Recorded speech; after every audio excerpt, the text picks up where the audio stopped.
morning. Good to be with all of you today.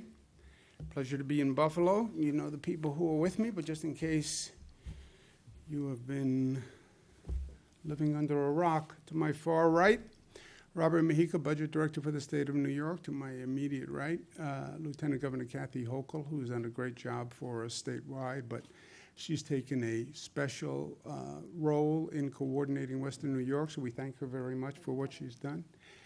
To my left, Melissa DeRosa, Secretary to the Governor. To her left, Gareth Rhodes, who has been working with us through this crisis. It's a pleasure to be at Roswell. Dr. Candace Johnson, thank you very much for the hospitality. I was thinking about our trip to Cuba and your great accomplishment. It was fun. It was fun, and it was productive. And it's always a pleasure to be with my friend, my partners, the great mayor of the city of Buffalo, Byron Brown, and the great county executive of Erie County, Mark Polenkars. Thank you for everything you've been doing to get us through this. I'm pleased to report that I took a COVID test yesterday, and I am negative from that test. So that is good news. You take one of those tests, it's very easy. I showed people how easy it was yesterday. And when you find out you're negative, it's actually a nice sense of relief. I didn't have any symptoms or anything, but you know, you don't need to have symptoms, and you can have the COVID virus. So you take the test, they tell you you're negative, 24 to 48 hours, and it is peace of mind. There's no reason why people shouldn't be getting testing. We actually have now more testing capacity than we are using at many of our sites. And we've expanded the number of people who are eligible for testing. Anyone who has any symptom for a COVID virus, any symptom includes basically the symptoms you would have if you had the flu. Same symptoms. If you have any symptoms, get a test. Get a test. Protects you, protects your family, protects your colleagues, so get a test. If you were exposed to a person who you find out is positive for COVID, get a test. Get a test. Takes 30 seconds. We have 700 locations across the state. So there's no reason why you shouldn't do it. You go right to the web. It shows you right where the location is. You can sign up and go. Let's give you some facts on today. Number of hospitalizations are down, so that's good news. Not down a lot, but down. I'll take it. Net change is down. Net change in intubations is down. The number of new cases per day is down by 1. Not great, but I'll take it. It's going in the right direction. So that is good news. The number that breaks my heart every day, the number of deaths, is still painfully high at 106, but it is down. And in this world where we're looking for good news on a daily basis, that is good news. Although in our thoughts and prayers are those 106 families today. And if you look at where we are, we have done a phenomenal job in reducing the spike, reducing what could have been cataclysmic. You see that incline on that curve. No one could tell you when we were in the midst of that incline where it would stop or if it would stop. There was no global expert who said, if you do this, if you close this and close this and close this, then we can tell you with certainty it will stop the spread of the virus. Nobody said that. All they could say was, do your best, try to close everything down, and then hope for the best. And New Yorkers responded. We had the highest number of cases in the country. New Yorkers responded with great unity and great discipline, and that's why that curve turned. We hit the apex, and we're on the way down. You also see how slow the way down is. That's why all the experts always say, be careful of the spike, because it's a long time coming down from the spike. You want to avoid the spike because you can't reverse it in a matter of days. It takes a long time to get those numbers back down. And this is with everything we did and with all the loss and pain we suffered. This is how long it took to get those numbers down. We now have a top priority, which we have from day one, which is our nursing homes. We were introduced to this virus in Seattle, Washington, where it attacked a nursing home. The most vulnerable population in the most vulnerable place, senior citizens in a congregate facility. That's how we were introduced to this virus, and I'm afraid that's how we're going to leave this virus. So protecting our nursing homes and seniors has been a top priority. Last week, we put in place a requirement to test all staff at a nursing home twice per week. Why? Well, number one, it keeps the staff safe. Number two, if you see an increase in the positive among staff people, it's an alert that you probably have a real problem in that nursing home, because chances are the staff are getting it from the nursing home or giving it to people in the nursing home. So if you watch what happens with the staff, it's a canary in the coal mine for what's happening in the nursing home. And third, it clearly keeps the residents of the nursing home safe.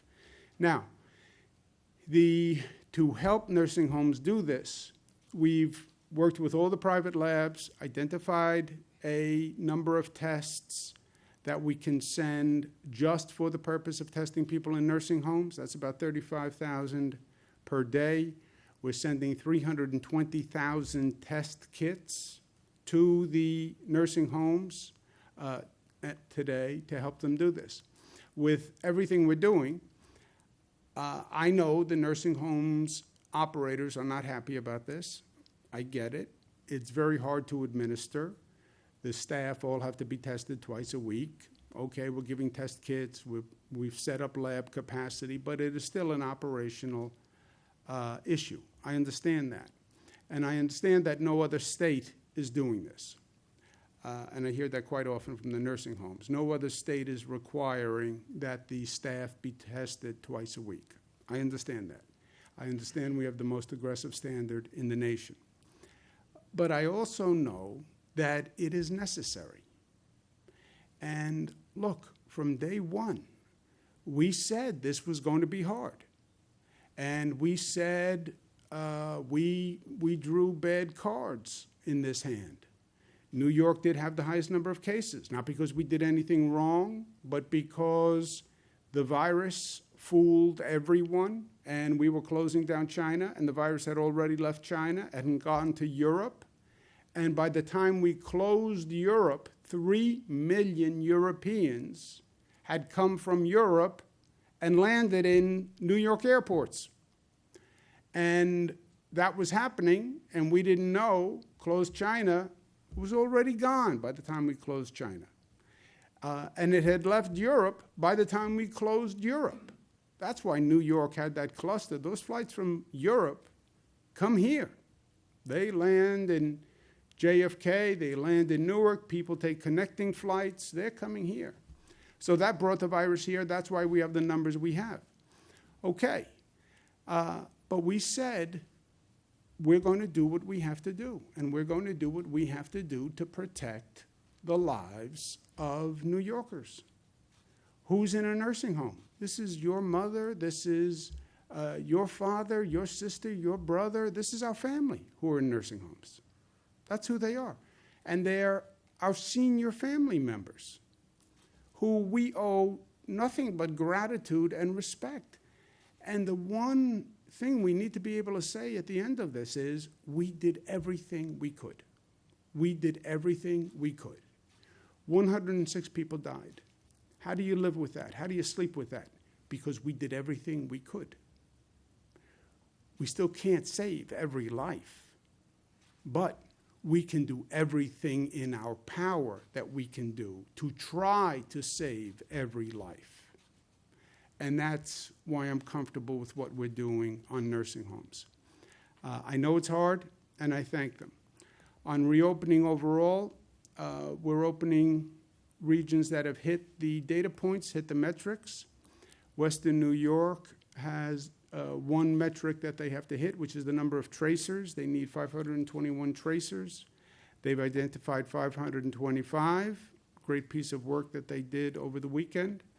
I want to thank the mayor. I want to thank the county executive, all the regional officials who found people to serve as tracers. They're going to be trained tomorrow, and that means all the metrics will be hit, and Western New York will open tomorrow. So that's exciting.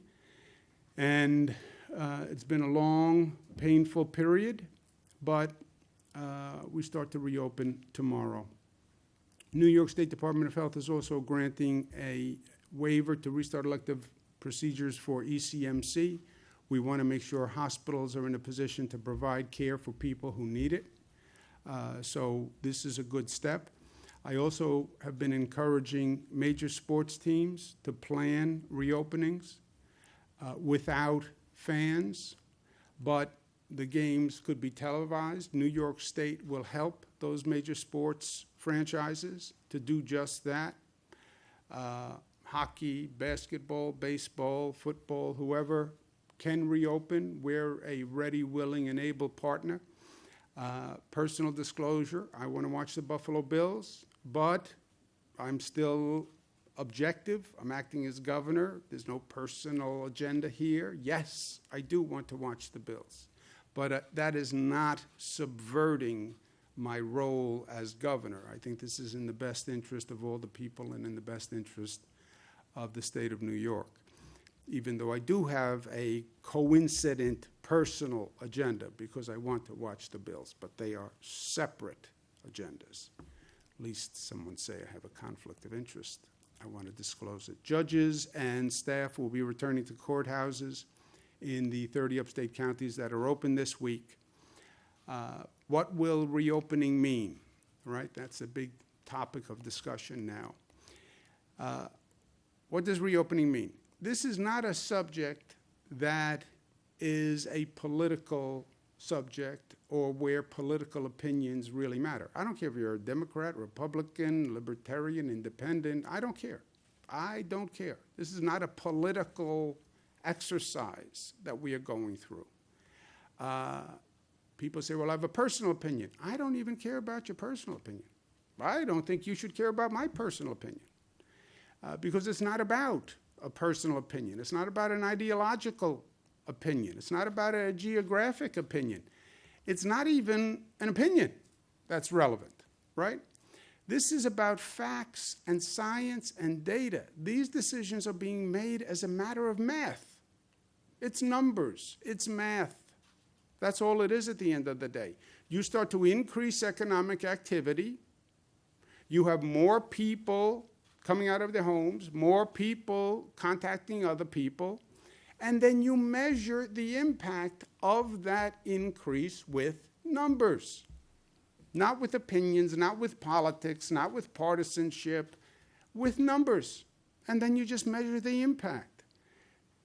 You make sure that you don't go above 70% of your hospital beds, so that if a large number of people get infected, you have the hospital beds to take care of them. You make sure you don't go over 70% of your ICU bed capacity, because when these people are infected with COVID, they do need ICU beds. We learned that the hard way.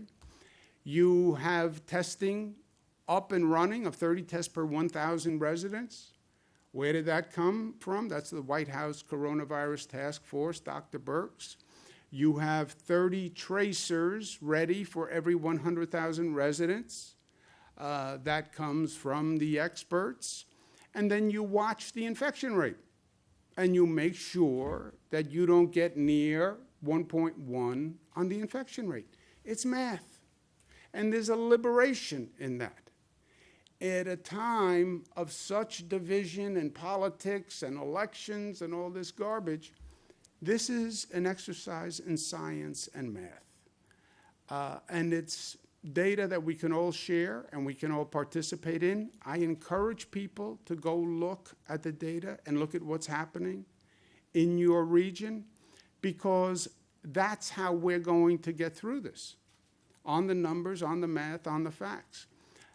We're going to bring in advisors to the state advisors who are international experts, global experts who have dealt with these kinds of diseases, right? This is not just a state of New York issue. It's not even an American issue. It's a global issue.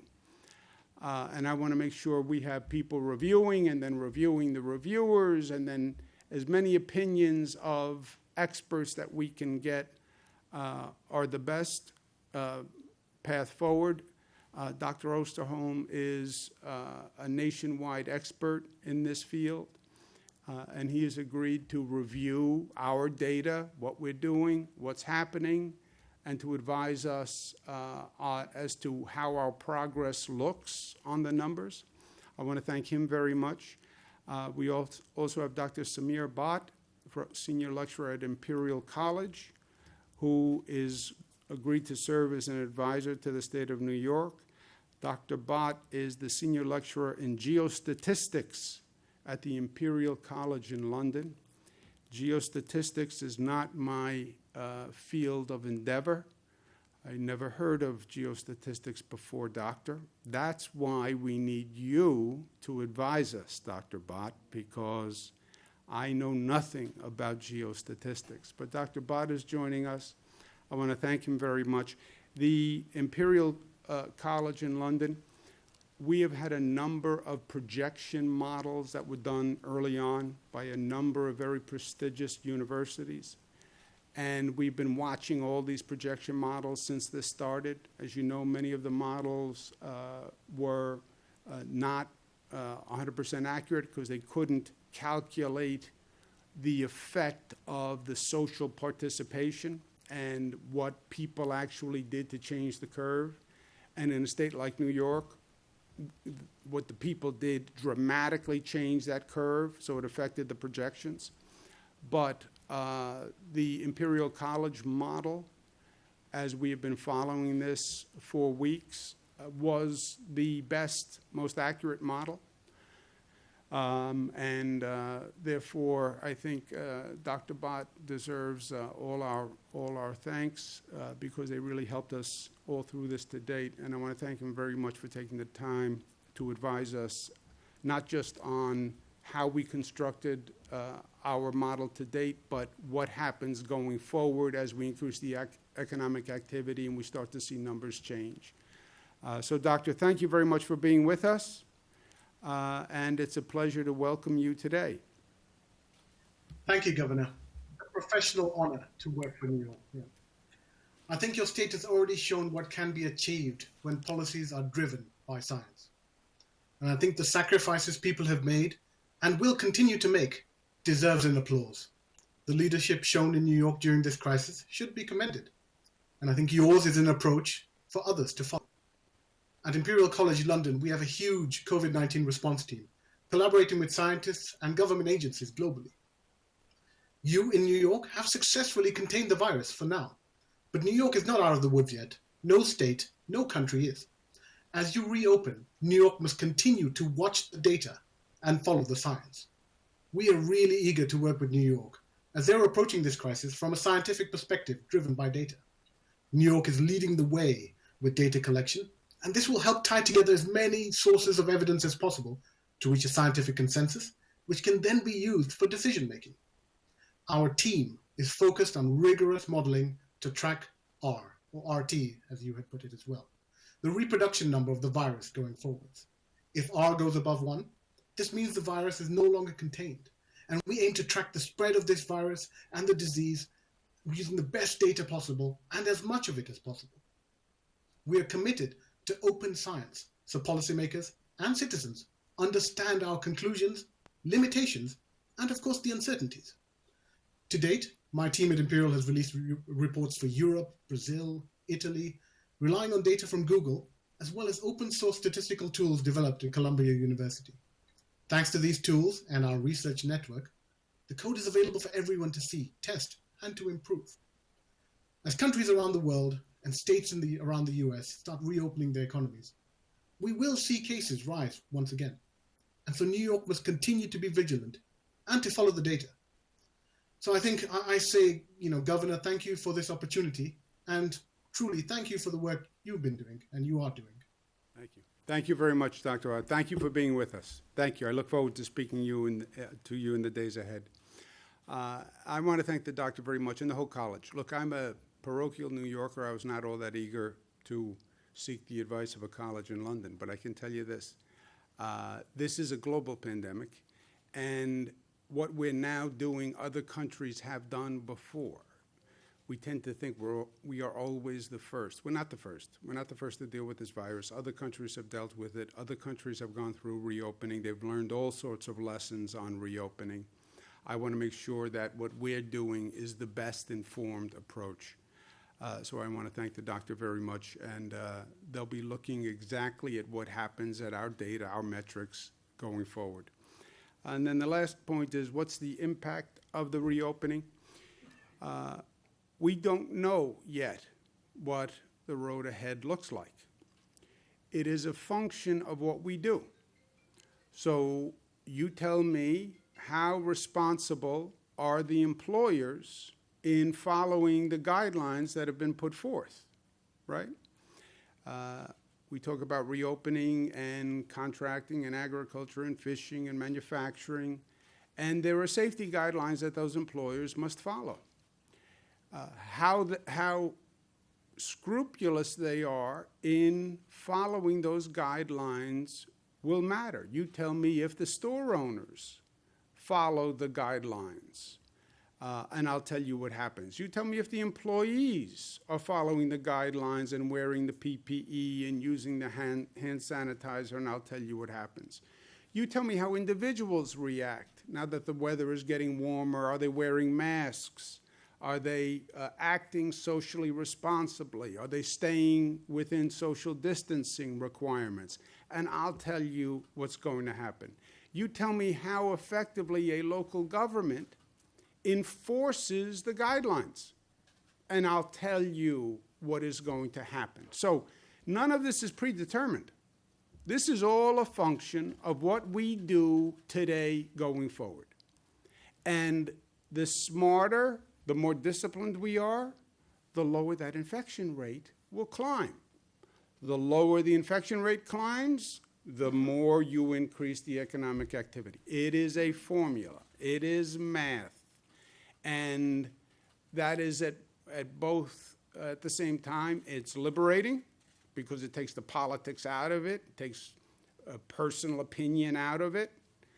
But it's also something you can measure and track, and you will know exactly what's going to happen because it's a function of what we're doing. It's up to us. It's up to you. It's the collective. We're going to decide the future that starts today. We should also set our goal high, right? We're coming back. We're coming back from the closing. All right, so what is our goal? I say it should not just be about we're going to reopen. Reopen suggests you're going to go back to where you were before the closure. We're going to go back to the day before the closure. No. Life is never about going backwards. Life is never about I want to get back to where I was. It has to be about building back better than before. We want to go forward. We want to advance. And that's what we have to think about going through this. Yeah, we took a hard blow, and we got knocked down. No fault of our own. Whoever created that virus, Mother Nature, God, whoever. No fault of our own. Welcome to life. Things happen outside of your control that you couldn't do anything about, but it just happens. And then the question becomes, are you strong enough to get back up once life knocks you down? And are you smart enough to learn from what you went through in life? And when you get back up, you will be the better for it. I believe that. That's my story. That's our story. That's the story of Buffalo, getting knocked down, changing the economy. All right, but we're going to get back up because we're strong enough, and we're going to learn from it because we're smart enough. That's the story of Buffalo. That's the story of New York. That is the American story. right? It's what made this country the best country on the globe. Not that we didn't get knocked down. We got knocked down plenty. But we were smart enough to learn and strong enough to get back up. And that's where we have to set our sights. Not about reopening. We're going to make this place better than ever before. Because what we went through is a transformative experience in life, on an individual level and on a social level. We're not going to be the people we were the day before. We're going to be better. We're going to be smarter. We're going to be stronger for what we went through. We're going to be a stronger society for what we went through. I believe that. And we're going to have a stronger Buffalo, a stronger New York, and a stronger America. And that's what it means to be New York tough, smart, united, disciplined, and loving. Thank you. Questions? Governor, it appears, if I understand the numbers right, that the state reset some of the metrics to make Western New York eligible to reopen. That's the way it looks, at least. Can you explain that or clarify that, specifically hospitalizations and hospital deaths? The hospitalizations and hospital deaths are on a 3-day rolling average. So you have to compute it from a 3-day average. And that's what we've been doing. And then you pick a date, and it's 3 days from there. I don't know anything beyond that. No, that's correct. It was the net change in the daily spike in cases couldn't exceed 15 hospitalizations or 5 deaths over a 3-day rolling average, or the 14-day straight decline. It was always either or. So in this instance for Western New York, it's on that rolling average, and the rolling average of the last 3 days. The hospitalizations is actually -6 on the 3-day rolling average, and the deaths is 2. So it falls under. Sorry, Melissa, the website though notes it's the maximum of that 3-day rolling average, which It's would be 28. no, it's over the course of the 3-day rolling average, and it's the last 3 days. 3-day rolling average is just that. Take the last 3 days and average it. There is a large contingent of New Yorkers frustrated with your comments yesterday about unemployment. You said yesterday that the majority of the backlog had been cleared. Thousands of New Yorkers say they filed in March, they haven't heard, they have recertified every week, they have no money, and they can't get through the state still. Have you heard from those people, and what is your message to them? Commissioner Reardon's going to be doing a call today to speak to that directly, but as of this morning, we've now given out $9.2 billion to 2 million New Yorkers. That's not to say that everybody has been paid. As I said, there's 3 major categories that are left outstanding for anyone beyond the 3-week backlog, and that is either hasn't certified partial information. A lot of those people fit into the partial information category where either a social security number is wrong or one of the pieces of information that the feds mandate has not been turned in or has not been verified, or suspected fraud. And we actually have Department of Labor specialists that are actively not just waiting for people to fix those issues, but reaching out to those people directly to try to rectify them. That doesn't mean every single person has been cleared from the backlog. It's the majority of the people have been cleared from the backlog, and the fact that now 2 million New Yorkers have been paid, and it aligns with the number of New Yorkers who have filed. We're getting very, very close. So for the people who are outstanding, that is now the exception, not the rule, and DOL is working round the clock to address those issues. And Commissioner Reardon will be speaking again exclusively in a call today just to answer questions on this. You won't say how big the backlog is. How She big is will the today. She will today. She's going to address it today. Yeah, but also let's remember the context. You know, people are angry here, people are angry here. People are angry everywhere right now with good reason. Here's the needle you have to thread, right? We have an unprecedented number of unemployment claims. It has overwhelmed every state in the United States of America. I talk to governors all day long. Everyone is dealing with this. Federal government just passes a new law a couple of weeks ago, changes all the rules. All the states have to change the program to fit the new rule.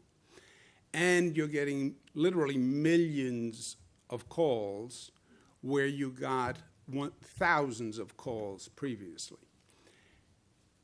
Come up with a better system, a better website, more phones. We have 3,000 employees on phones and the website. Get the money out the door, get the money out the door, get that money out the door. Then you have another pressure, which is, hey, this is taxpayer money. Make sure there's no fraud. I hope you're not giving out money to somebody who doesn't qualify. I hope you're meeting every federal test. all that 476 criteria. I hope you're checking every box. And now you're getting fraud alerts. We think people are defrauding the unemployment system. We think there may be widespread computer cyber fraud where these people don't even exist. And it's a fraud scheme all done on a computer because you're not seeing people anymore, right? There's no person who walks in the door. It's all on the other side of a computer. And you're giving out billions of dollars in this country. So be careful that you're not being subject to some kind of computer fraud and you're responding to Susie Smith, but there is no Susie Smith. Susie Smith is really a computer terminal in some other country. So, right? Because I guarantee you, a few weeks from now, I'm going to be at a press conference like this, and someone's going to say people are really angry that you gave out a lot of money and the people didn't exist and they were just computer scam artists, and how did you not know? So, Governor, a local law firm has filed a suit in federal court against you and against the Attorney General. In its claim, the order is to force people to work off-site. They call it an abuse of power. Have you had a chance to review this lawsuit? And we're eager for your opinion if you have. I have not seen the lawsuit or heard about it. The theory is it's wrong to ask people to work off-site? They complain that by forcing some of their employees to go home to work off-site, they're calling it an abuse of power by the state. Yeah, I don't know, yeah. Look, a lot of people say a lot of things, right? That falls in that category of a lot of people say a lot of things. Governor, today, Victoria Day, which normally in Niagara Falls, all the hotels would be full, the Miss boats would be jam-packed, and I think the Lieutenant Governor last week heard her earful from the tourism folks. In the later phases, what game plan do you have to try to get tourists back to New York State? Well, tourism is not going to be just a New York State question. It's a national question. It's an international question. When will people get back on planes, right? When does the economy bounce back that people have money to spend on tourism? The jam-packed boats, that's going to be a question of when can you do jammed-packed? When can you do a jam-packed stadium, a jam-packed restaurant, a jam-packed bar, jam-packed boat? You know, they're all going to be in that jam-packed question. On that note, when you say you're encouraging professional sports teams to reopen without fans, is that just for the foreseeable future? Do you foresee that for the end of the NFL season? And, Well, I think how much should state and local officials be part of those conversations about what these professional sports teams should do? Well, first, my opinion is they have to do a ramp up anyway, right? They have to start. They have to have a camp. They have to go through administrative procedures. If they can economically have games with no fans and the numbers work for them, the economics work, because the TV revenue is enough without the fan revenue, and that's actually a sport-by-sport determination. Some sports actually rely more on the TV income, televised income, than the stadium arena income. But if they can make the numbers work, I say great. Come back. The state will work with you because remember, government rules right now could stop a team coming back, right? What's essential, what's not essential. So I'm saying the state will work with them to come back. They have to make their own economic decision whether that economic model works for them. Can you do hockey without fans? Can you do baseball without fans? Can you do football without fans? They have to make that decision. But any way we can help, we would help. And then they'll be up and running. And then when we can fill a stadium again, we can fill a stadium. But why wait until you can fill a stadium before you start to bring the team back? And if you can televise it in the meantime, great. I mean, it's not as good as going to a game or, going to a bar and watching the game. But people who are at home, if you had the chance to watch sports, I'm watching the reruns right now of the old classic games, and that's fun. But I'd rather watch current sports on TV if it works. Governor, what about houses of worship, libraries, things Same like that? thing. What's the schedule, for them? There's a lot of clamoring about, Yeah. especially worship. Yeah, it's the same thing. It's all, jammed boats, jammed temple, jammed churches, anywhere where you have the concentration and the density, the gatherings, that is the issue. The gathering is the issue. Remember what we learned, right? We've made mistakes, so let's not make the same mistakes twice. We had the first hotspot in the United States. The first, they called it a hotspot, before it was even called a hotspot. The first super spreader, before they even called them super spreaders, was New Rochelle, Westchester. How New Rochelle, Westchester? One person who went to a religious gathering and then a ceremony infected dozens and dozens. When they talk about the meat processing plants in the Midwest and the outbreaks in the meat processing plants, it has nothing to do with the meat. It's the fact that you had 1,000 employees, 500 employees. We have a situation in Madison County. You have a couple of hundred people, and you have one person who's infected, you have a problem. So they all come in that same category. Nobody can tell you when you'll be ready for that, but the answer is follow. The answer is everybody will know, because if you follow the numbers and you follow the math, you will watch that infection rate and you will see the trajectory of progress. It's that simple.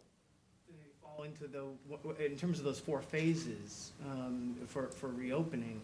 And do they fall into 1, 2, 3, or 4? Oh, that's on the website. Does anyone know what? It wasn't. I don't think Oh, the houses of no. worship isn't on there. Robert? Houses of worship, as if you were just to open them up regularly with new guidelines, would fall in the last stage, because as the governor said, that's a mass gathering.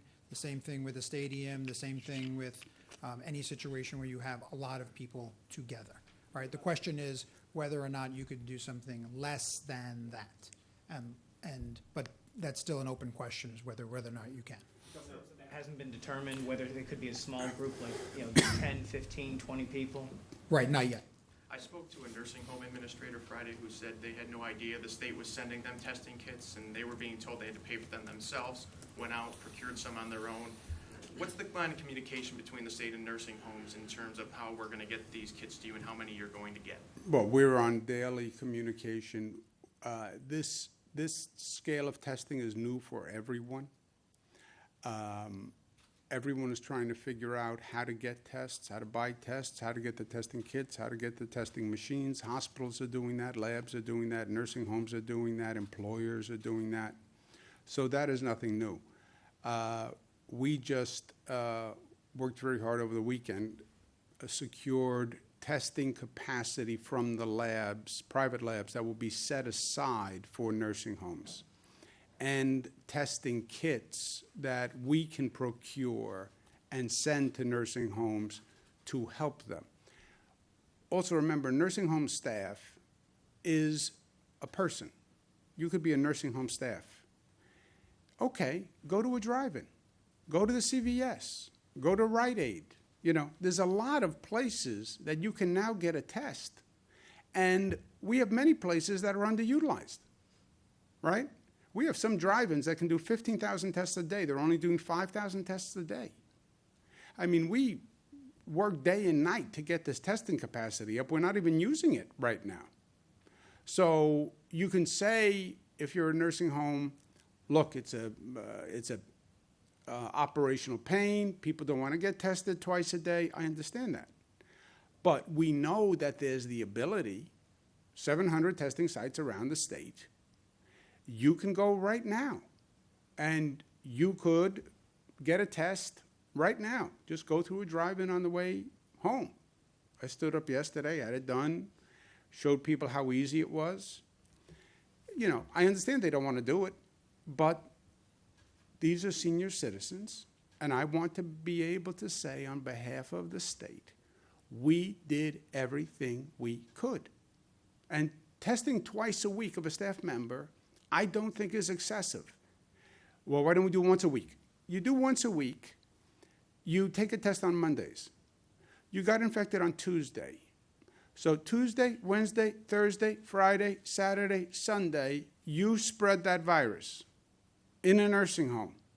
And then you found out a week later when you tested positive. You know how many people you could have hurt by then? That's why twice a week. Sir, take one more. You talk about how important it is to listen to experts here on this stuff. If you talk to the experts on nursing homes, they'll tell you before COVID-19, New York State had one of the lowest levels of care in nursing homes and some of the most lax enforcement by the state health department. So is the state not in some way to blame for what happened? Yeah, I don't believe that experts would say that. You know, we have over 600 nursing homes. We've had one of the best nursing home systems in the country for a long period of time. You know, you can always have people who say, well, you should do more. That always happens. And we are doing more. And by the way, now we're doing more. And they're complaining that we're doing more than any other state. You can't have it both ways, right? Given the outsized impact. Last question. Yes, ma'am. Given the outsized impact that some counties have on an entire region, has there been any thought given to publicly posting the county breakdown as far as the reopening metrics go? Because right now, those aren't available. And is there any more clarification you can give regarding how much time we need to wait between reopening phases? We had said 14 days is a general guideline, but depending on what the metrics show, maybe they might be able to open sooner. Can you elaborate on that? Yeah, 14 days is the guideline because it's basically the incubation period of the virus, right? It will show up in about 14 days. If a lot of people get infected today, there's then an incubation period, then there's symptoms or not. And then if all else fails, the way you see the increase is in the hospitalization. You know when the hospitalization rate goes up. But when the hospitalization rate goes up, they call it a lagging indicator. It really is telling you who got infected 2 weeks before. So when you wait for it to happen in the hospitals, you are behind the 8 ball. But you will see the infection rate every day. If the economic activity is increasing, but the infection rate isn't, and the hospitalization rate isn't, and the testing rate isn't, and the antibody rate isn't, then you could say we can get a little more aggressive and increase the rate faster. But it's a pure, and again, what's liberating here is it's a pure function of management of numbers. It's numbers, you know? I want to lose 10 pounds. I'm going to try to lose 2 pounds a week.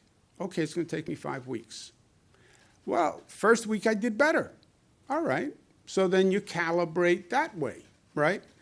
This is just a mathematical calibration. And I want to keep it there because I want to keep it out of politics. I don't want to get into, well, people say you should open faster. People say you should open slower. On what basis? Where do you get that from? Well, I just think you could do it faster. On what basis do you think I could do it faster? Well, I think you should be doing it slower. On what basis do you think? It's not what I'm thinking either. Let's keep all our opinions out of it, and let's just look at the data. If the data says 14 days is the guideline, if there is virtually no increase in the indicators, could you argue you're doing better than anticipated and open faster? Sure you could. And that'd be a reasonable theory based on the numbers. But let's keep it on the numbers. Let's keep it on the facts, is all I'm saying. County breakdown, posting the county breakdown? When you break down the numbers too far, I don't know how reliable they are. Remember, this whole system that we're now putting online, this has all been developed in the last 2 months. None of this existed. All this daily reporting by hospitals, reporting by nursing homes, reporting by testing sites. So the fear is if you get too granular in the numbers and the numbers get too small, I wouldn't really feel comfortable in their accuracy when you start disaggregating them. But that is not my field. That's geostatistics, which I never even took. So I just want to make sure, well, that assumes that the county data is reliable on a daily basis. And as someone who knows what many of these counties are doing and how they're struggling, I wouldn't put it up and say it is reliable and I would count on any given day. That's why I say on all these numbers from day one, don't take any of these day-to-day numbers as gospel, because this is just a reporting system that is still being developed. So take them all with a grain of salt. Less question. Really watch, once things reopen, you talk about the individual responsibility, the store shop owner, the bigger businesses. Is someone going to come in and be that kind of watchdog to see that some of these precautions are being taken? Because I think there's kind of a level of different precautions that some people think they're supposed to take and others aren't taking. And who's going to police whether face masks are being worn in hair salons? Who's going to watch out for that? Well, first, the guidelines are the guidelines. The rules are very specific. They're online. It says exactly what an employer needs to do, an employee needs to do, what curbside pickup is, that an individual should social distance less than 6 feet, an individual should wear a mask when they're not in a position to socially distance or may not socially distance. So the rules are clear, I think. Enforcement compliance is done by the local governments. And we have talked about that a number of times. You have public health people who will be doing the enforcement. Some localities use police to do the enforcement. That's up to the local governments. And also, I believe New Yorkers should enforce it. You know, New Yorkers should enforce it, because this is all about us. This is not really a government function. This is about people working together to achieve a greater goal. You know, I wear a mask to protect you. You wear a mask to protect me. It's my respect for you. It's your respect for me.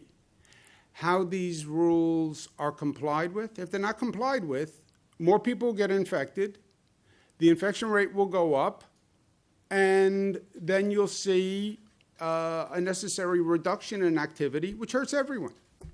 So that's, that's how we do it. Yeah, really last question. This is Metric's question from earlier, because why I think it's important, based on what I understand, is that the state moved the date for that spikes from basically the beginning of the outbreak to May 15th. Based on what I've been reading, that changes the date that Western New York would have qualified by at least 10 days, that we were still at least 10 days off. So can you give a little clarification as to what exactly did move and how much that changed when this region qualified for phase one? Yeah, I don't know anything more than I told you. A 3-day rolling average is a 3-day rolling average going back 3 days from today, right? That's a 3-day rolling average. Yep. And we have numbers for what that 3-day rolling average must be. So today's Monday, Sunday, Saturday, Friday, that's the 3-day rolling average. It's based on the last 3 days, and what we've been very clear on was that once we hit May 15th, as soon as a region met the benchmarks, they could enter phase one. So the time reset on May 15th, which was the end of the pause. The last 3 days, Western New York met the benchmarks. The numbers that I gave you, the -6 on the hospitalizations and the 2 on the deaths for the 3-day rolling average, which allowed them to enter phase one. The New York Forward book note says that number can never exceed 15 or 5 respectively, so I think that's where the confusion is. I don't know, you're above my pay grade. It's on the net change in daily spike. It's not exceeding at all, like not from a baseline of 0. It's the -6 in hospitalizations and the 2 in deaths. And how did we get so many contact tracers? Yesterday, the governor said we were 352 short. Great work of our county executives. They County- identified the bodies within the counties. County executive, city, you came up with contact tracers, scrambled. Every region has a number of employees who they're going to make available as contact tracers. Any other area, LG? There are individuals from the various counties participating, people who work in county public health departments, county social services. Even in Niagara County, we have 50 sheriffs that have been identified. So we've really enlisted the public servants from the 5-county region. They have stepped up. They've been participating from the very beginning. They take a 4-hour training course, and they'll be ready to launch tonight. You too can be a tracer. It's a Constitutionality. great second job. Constitutionality Thank you, question. guys. Mark, thank you Governor. very much. Thank you, thank you. Thank you, Governor, ma'am. on Thank you. constitutionality, do you think that, are you concerned about whether there could be lawsuits or anything against